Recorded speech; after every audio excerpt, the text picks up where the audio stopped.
October 2025. One phone call.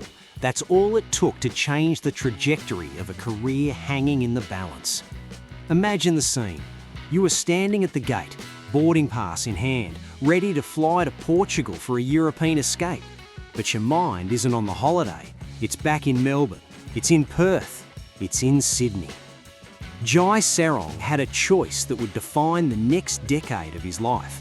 On one side, the undeniable pull of family, the heart wanting to return home to play alongside a superstar brother. On the other, the cold, hard logic of a career that was stalling in the reserves. He stood at that precipice, head versus heart, and just moments before the cabin doors closed, he made the call that sent shockwaves through the trade period. He didn't choose the easy route, he chose the Bloods. Today on Swans Daily News, we are going deep into the story of Jai Serong, why he turned down Freo, why he walked away from the Hawks, and why this 22-year-old might just be the bargain of the year for Sydney. Let's get into it. To understand why Serong is wearing red and white in 2026, you have to understand the absolute logjam he was facing at Waverley Park. It wasn't a matter of talent, it was a matter of mathematics. Jai Serong spent the entire 2025 season stuck in what we can only describe as football purgatory. He didn't add a single digit to his 10 senior appearances, not one. But here's the twisted part. He couldn't have done much more to prove he belonged at the top level. He was dominating in the VFL. We're talking about a bloke who won a second consecutive best and fairest at Box Hill. He was named in the VFL Team of the Year.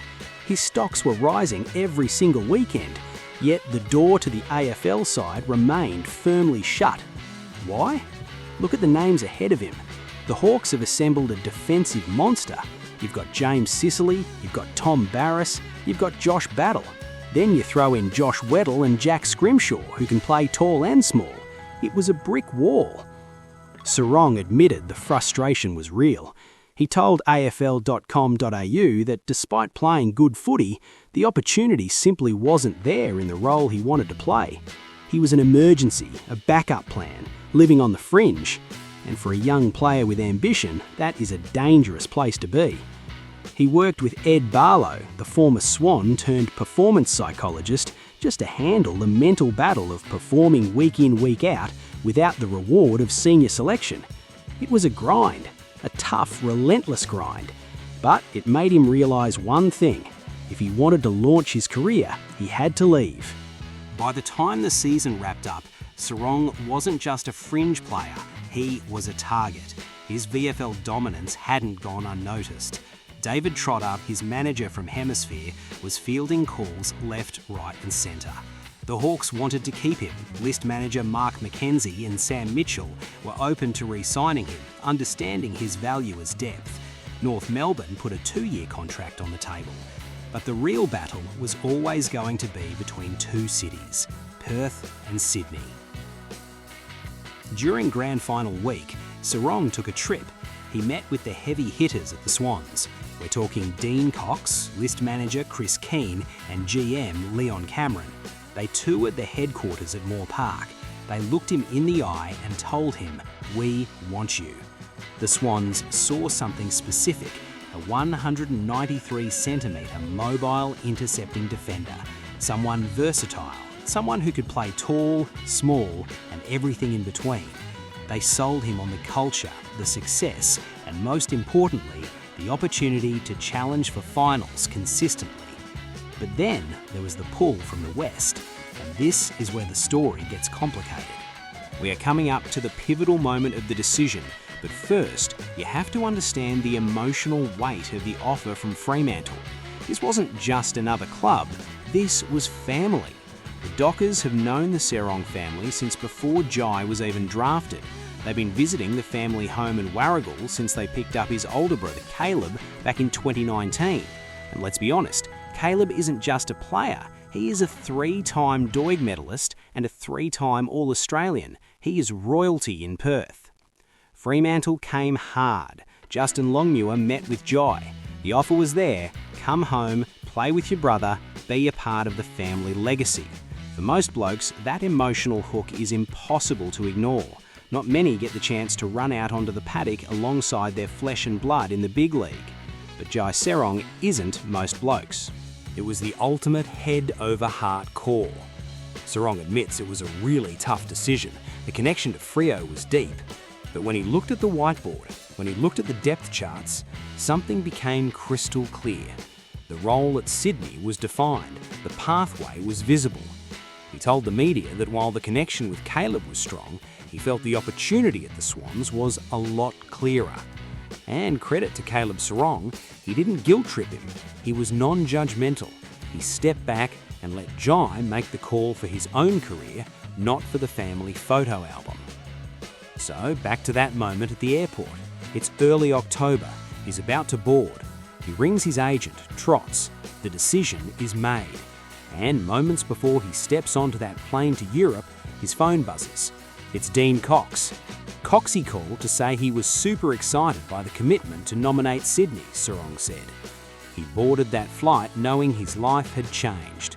He wasn't a Hawk anymore, he wasn't going to be a Docker, he was a Swan. Now, let's widen the lens. Jai Serong arriving at Sydney isn't happening in a vacuum.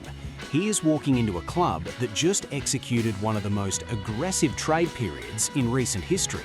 The Swans didn't just pick up Serong and Malcolm Rosas Jr. early, they went nuclear. In a move that absolute rocked the competition, Sydney worked until 3 minutes before the deadline to secure Charlie Curnow.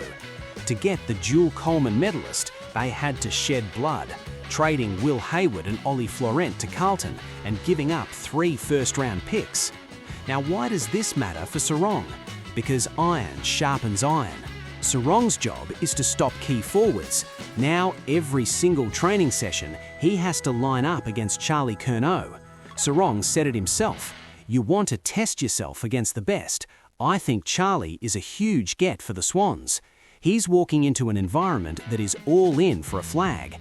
The pressure is on, the list is stacked, and Serong is no longer stuck behind a wall of veterans at Hawthorn. He's part of a new-look defensive unit that needs him to step up immediately. So, what are we actually getting? At 193 centimetres, Serong is that modern prototype defender. He's not just a spoiler, he's a mobile interceptor. At Box Hill, he even spent time on a wing, which tells you everything you need to know about his tank and his agility. Sydney wants him down back. They need support. They need versatility. Serong sees himself playing tall, playing small, taking the third forward and rotating. He's the Swiss Army knife that the Swans backline has been craving. He knows nothing is gifted in this game. He told the club, I'll have to come in and work hard and earn my spot. But unlike at Hawthorn, where earning a spot felt impossible due to the personnel, at Sydney, the spot is there for the taking if he performs. He left Hawthorn on good terms, grateful for the development, but starving for opportunity. Every October, we see fringe players move clubs looking for greener pastures. Sometimes it works, sometimes it doesn't. But history shows us that the trade period bargain buys often define premiership seasons. We saw it with Massimo D'Ambrosio. We saw it with Joe Richards. In 2026, all eyes will be on the big names. But don't sleep on the man who chose his head over his heart. Jai Serong has waited in the wings long enough. He's done the hard yards in the VFL. He's made the tough call to leave his family connection behind. Now he is ready to launch. And in the red and white, he might just be absolute scenes. For Swans Daily News, I'm signing off. Catch ya on the next one.